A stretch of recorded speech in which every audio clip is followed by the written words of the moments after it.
So in Singapore, actually, it's fortunate. In Singapore, we've got it's a real melting pot, or a real masala, right? We have people from every country here, and it's a wonderful opportunity to see, but also to practice respect for others.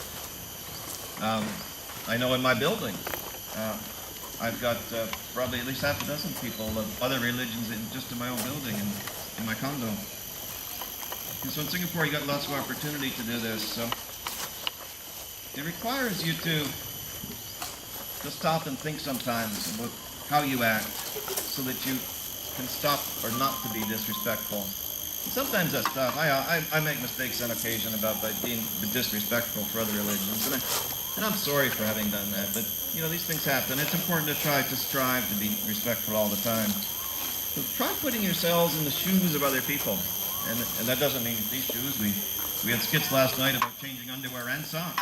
I don't mean that. What I mean about experiencing what other people have, about having what they have, or more importantly, not having what they don't have. Feeling how they feel. Okay. I'll tell you a little story about that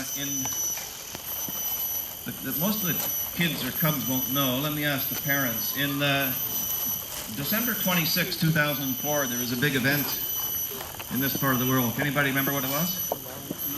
Correct, yeah. It was an earthquake, and a tsunami hit many parts of Asia. Hit Indonesia, Thailand, the Andaman Islands belonging to India, the little coast of Chennai or Madras, and of course Sri Lanka was hit quite badly. In some of these places, a 30-foot wave came in. Okay, a 30-foot is as roughly as tall as that big tank on top of the toilet block. That's a big wave. And it came on shore, and when it came, it knocked everything down that was in its way. Buildings, and it picked up cars, and tossed cars, and trees, and so on. And what that water went in, the water went out. When the water went out, it took all those things with it, but also took many people. Okay? Many parents lost children. Many families were gone. Many children lost their parents. Now, I've met 23 survivors of the earthquake and the tsunami in Aceh. After the tsunami, and these 23 kids, by the way, are a mixture of boys and girls. They're as young as toddler and as old as teenager. So that was 6 years ago. The oldest is now, I think, 19. So at the time, he was 13. But I met them.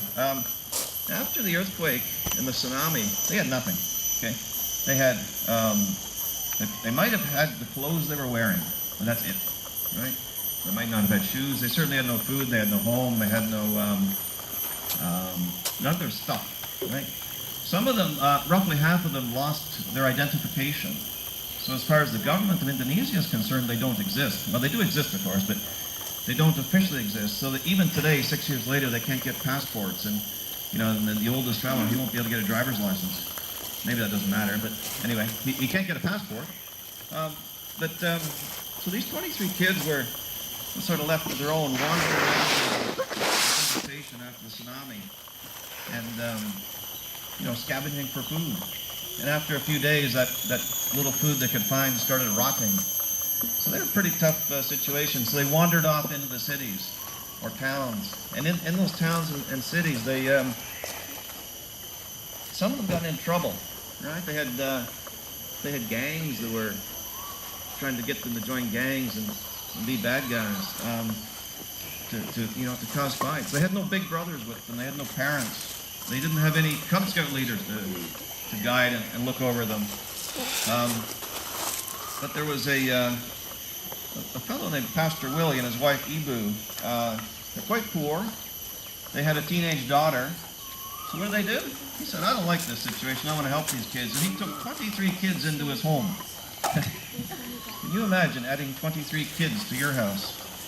That'd be a pretty tough situation. That was a great sacrifice he did. But he had faith that God would provide, and he did.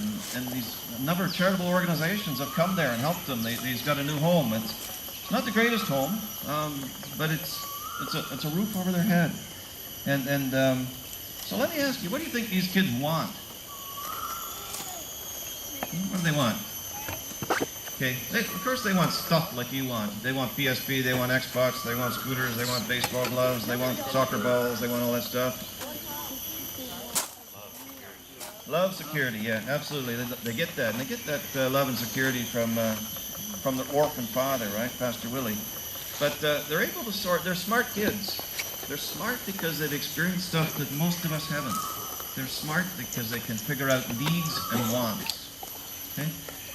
The stuff they really, really want is the stuff they really, really need. And I'll tell you a couple examples of what they really, really want and need. Okay? They want a roof over their head that doesn't leak on their bed at night. Okay? They want a roof over their head that doesn't leak on their bed at night. I mean, they have a roof, but it does leak. They want water in the daytime. They can get water, but because of the pressure and the problems of water distribution, this is in Batam, by the way. This is only 25 miles away by air, or as the crow flies. But they want water, and they want that water in the daytime. Right now, they get water only between 2 in the morning and 4 in the morning. It's a half mile away. So they have rosters. So you get kids that, and some of the older boys will take the younger kids out and get water between 2 and 4 in the morning. Of course, the water's not clean. It's got to be boiled and purified. They want books in their school. They want. I can't read on the right. Oh, they want their school fixed. They want doors on their school. So this is the stuff they want. They're smart, aren't they? Smart. They figured out the needs and wants. Cuppies. Cuppies is the oldest boy. Cuppies is now 19. I've met him. I've been to this place and helped out a few times. My son's been with me. Cuppies. Well, Cuppies has figured out what he needs and wants. He needs a new pair of trousers. Or pants, as you say in other parts of the world. Size 33. I'll get him those trousers. That's fine. I'm not asking him to do that. But he's able to figure out what he needs and wants. Notice he didn't put on his list, I want a PSP, Xbox, Kinect, scooter, baseball glove. And it's not about stuff for them. Of course, they need clothes to wear, but it's not about stuff. The greatest smiles I've seen on their faces was when we took them to a swimming pool.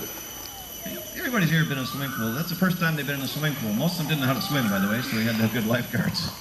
It was not like a PAC 3017 swim weekend, right, or swim day. But some of the greatest smiles I've ever seen was when these kids got in the swimming pool and swam. And then some of them, the guys that had birth certificates and passports, they came to Singapore and they saw the zoo and night safari. Some of the greatest smiles I've ever seen was in that situation. So they're smart kids. They sorted out between needs and wants. And this all goes back to about doing to others what you would like them to do to you, and about walking in other people's shoes and feeling for them. So, scouts and as children of your faith are capable of making a difference, in your family and friends and your community and those people that live around you. And it's not very far away that there's people who are very, very poor and have very, very little. Cooperation. What's the difference? There's a lot of difference, but the difference between crabs and ants. Okay, crabs and ants. If I have a bucket full of crabs and I leave them for a few hours, what will be in that bucket? Crabs. The crabs will still be in there, as long as the bucket has 6 inches above the top of the crab. But the crabs will still be in there. Why? Because the crabs are always just climbing on top of each other and they never get out. Right? They're just always fighting with each other and they never get anywhere.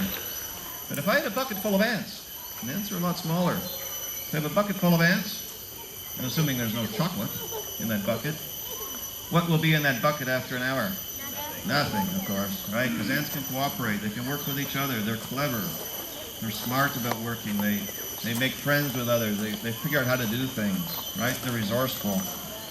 So the challenge for you is to, as I said earlier, right? Do unto others as you would have them do to you. Try feeling and experiencing others. And act more like ants, not crabs. And then ants is you collectively as a pack in a den. Okay? So with your faith, ask these questions. Okay? Do I know what my family believes? Okay? And it's not about stuff and it's not about you. It's not about I want.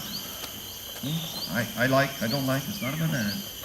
And can people tell I'm a scout by the way I exercise and show my core values? Okay? Do I truly respect others who are of a different belief or don't believe what I do? Okay? Do I treat others as I would like to be treated? Do I have the courage, right? Do I have the courage to stand up for others when they are being mistreated or they need help and it's difficult and maybe it means a bit of sacrifice? Do I know what I need? Not what I want. Do I know what I need? How will I help others? Okay? We're coming up to this season, and I've been in Christmas in a number of Islamic and Hindu countries, and they celebrate Christmas sort of the way we do here in the West, but by exchanging of presents. Can I help others this season? And do I have the courage to believe in a God that I cannot see? Okay? So to sum it all up, we listed 12 core values, and you can achieve most of those core values of scouting by making it a habit, not just once, by making it a habit of treating others the way that you want to be treated. Okay? Learn your faith, ask questions, be brave, and let your actions prove your faith. Okay? May God bless us, each and every one. And Cliff's coming up for another song.